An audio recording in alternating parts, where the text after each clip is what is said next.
భాగంగా ఈరోజు నెల్లూరు జిల్లా ఆత్మకూరు నియోజకవర్గం ఏఎస్పేట తహసీల్దార్ శాంతి స్వరూప్ను అవినీతి నిరోధక శాఖ అధికారులు రెడ్ హ్యాండెడ్గా పట్టుకున్నారు.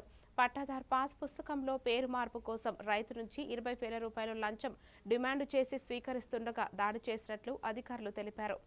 పందిపాడుకు చెందిన రైతు ఫిర్యాదుతో ఏసీబీ పక్కా ప్రణాళికతో పలహన్ని లంచం అందజేస్తుండగా పట్టుకున్నారు. అనంతరం కార్యాలయంలో తనిఖీలు నిర్వహించి కీలక పత్రాలను స్వాధీనం చేసుకున్నారు. మండలము పందిపాడు గ్రామానికి చెందినటువంటి రైతులు వెంకటకృష్ణారెడ్డి, వెంకటేశ్వరుడు అనే వాళ్ళు పోయిన నెలలో ల్యాండ్ మ్యూటేషన్ కోసము ఆన్లైన్లో అప్లై చేసుకున్నారు.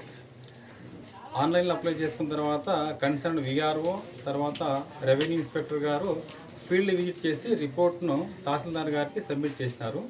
తహసీల్దార్ గారు దాన్ని అప్రూవ్ చేయడానికని రైతుల దగ్గర నుంచి 40,000 లంచం డిమాండ్ చేశారు.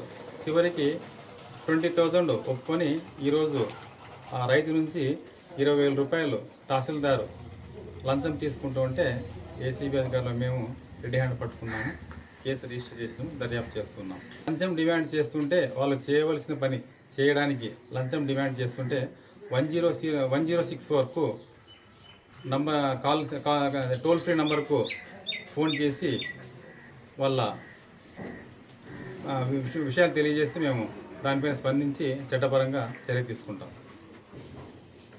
Thank you.